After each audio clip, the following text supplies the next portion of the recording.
Welcome back to my channel, guys.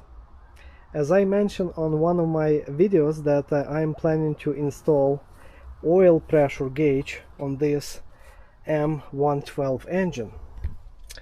So this would be the gauge that I'm planning to install somewhere in the cabin, and this would be the sending unit, and right there on the bottom, let me see, here's a flashlight. I hope you can see it. Right between two belts, well, not two belts, it's a single belt, but between two belts, let's say that, there is a Allen head plug, 6mm. So this one is for servicing or diagnosing the health of this engine. So you can connect a mechanical or digital oil pressure gauge and see the actual oil pressure. So I'm going to remove that plug right now and show you how it looks like and what I'm going to use as a adapter for that thread. Okay, so I removed that plug, and this is a metric M12 by 1.5 thread. I'm not going to use this plug anymore. Instead, I'm going to use this adapter, which have a M12 by 1.5 thread, and on the other end is going to be 1/8. Why I'm using 1/8? Because this is the thread size of my sending unit, and I cannot install directly this sending unit to the adapter. I have to use a 45-degree elbow and install it this way, because there is not much of a room between the idler and the pressure sending unit, so it cannot go straight. It has to go face up and in an angle of 45 degrees. So let me install it and I'll show you how it looks like. Okay, as you can see, now it's facing up and to the right, so it will not be towards the radiator shroud and will be far away from any of those belts. Now I'm ready to install this sending unit, and you will see how much room I'm going to have between all of the components. Okay, so the sending unit is installed. I have about that much of a clearance between the shroud and the sending unit, so if the engine is going to vibrate, or even if the motor mount is going to break, it should not go that far to touch the shroud. I can always make another additional cutout if I want to, but no need for that. I can also turn it to the right, this entire housing, but I made it so tight and so precise that I don't want to over tighten it and break it. Now on the top I have lots of room between the sensor and the belt, and on the bottom, I hope you're gonna see it, I have lots of room for the idler to vibrate. I mean, when it's doing the tensioning of the belt, has lots of room. So when I'm going to replace this belt next time, I can easily go around this this sending unit, no problem at all. I have lots of clearance. Now next step is opening a fuse box and checking which fuse would be the one that I want to tap it to, so I can connect that positive fuse to the gauge, and as soon as I turn on the ignition, it's going to send power to the gauge. Okay, so on my particular vehicle I decided to go with the fuse number F31. It's a 15 amp fuse, and that one is responsible for hinged window switch and mirror lights. Not that important fuse, but it's sending me a power when I turn on my ignition like I have right now, and if I'm touching with my multimeter, I have 12 volts. With the ignition off, there is no power here.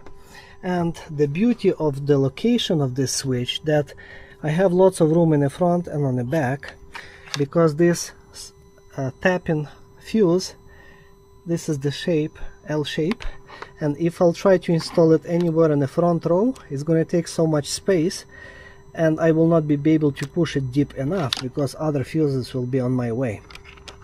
So with this one, if I remove it and install fuse right there, now I have two of them. One of them is responsible for this F31 mirror lights and the hinged window switch, and the other fuses will be responsible for the oil pressure display. And if I will install it right here, now I have extra 12 volt coming, and if I'll touch it with my multimeter, I have 12 volts. So this power wire, I'm going to extend it and connect it to this display directly that says power. Now I have pretty long wire that can handle 12 volts, and I have 3 internal wires, and I'm going to use yellow to this sending unit. Then I'm going to run this entire wire through this junction box or fuse box and connect a red wire to this red wire, and then I'll be running this entire wire through the firewall to the gauge. And if you've been watching my previous video how I added extra in-cap heater, let's see here, this one right here for the winter, so it can warm up my cabin. So if you've been watching that video, you've seen that there is a special rubber grommet on the firewall, so no drilling needed. I'm going to use exactly the same grommet to run that wire through the fire. Okay, so you remember there was 3 wires inside of that black shell. So the yellow wire I connected to the G, which is a gauge terminal on the sending unit. This entire black wire I secured to the radiator shroud with enough slack for the engine vibration, and I ran it through this loom. I installed this rubber grommet and I ran this entire wire through that grommet. Now I spliced that black wire, shell, and all I'm going to use for now just a red wire that's going to be connected directly to this one. So I'm going to solder it for a secure connection. Wrap it around with electrical tape, and then it's going back outside of this fuse box, and the rest of the wires will be going through the firewall, through that grommet that I've been talking before. So I'll show you later from the inside of the... Okay, so I soldered that red wire to that spliced red wire. I'm not touching the yellow and black one, they go in farther into the cabin. This area I'm going to wrap it with electrical tape nicely, and this wire I'm going to secure it through those holes with a zip tie, so it's not going to vibrate inside of the junction box. And then I'm ready to close this box, this area. Next step is removing those 2 screws and plastic screws that are holding those 2 brackets. Dropping down this, now you have to unlock this OBD port. After you remove all of that, you will see that grommet right there. That's what I used before for extra in-cap heater, and I'm going to run this wire through this grommet again. Now I have enough wire so that I can run it from underneath of the dashboard through this cup holder, and in my case I'm going to sacrifice this cup holder because I never use it, never. So I'm going to cut a round hole and install this gauge right here so I can monitor it anytime. Alright, well, this is final result. That's how it looks from the back. Pretty simple setup, 3 wires. Red is power, black is grounded to the case of the gauge, yellow is sender, and my engine is fairly cold, so let's start it.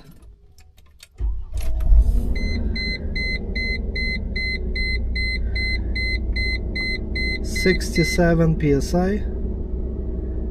That's how it is on a cold engine. RPM still high, 67.5. Yeah, once the RPM going to drop, oil pressure is going to drop accordingly. And on a normal or on a hot engine at idle, it's supposed to be between 20 and 30 psi. That's the indication of a healthy engine. Now I can drive it and monitor it anytime I want to see how my engine performs. And now I know if the oil pressure is still good, or I should be changing oil sooner than 5,000 kilometers. I hope you like my addition to this vehicle, just like the addition that I made for the interior heater. You can watch my other videos about all of the diagnostics and modifications or upgrades on this particular vehicle, or if you're interested in how to do the same setup on the E-Class, please click on my playlist button and choose Mercedes E250 to see more interesting videos. I'll see you on my next video. God bless you.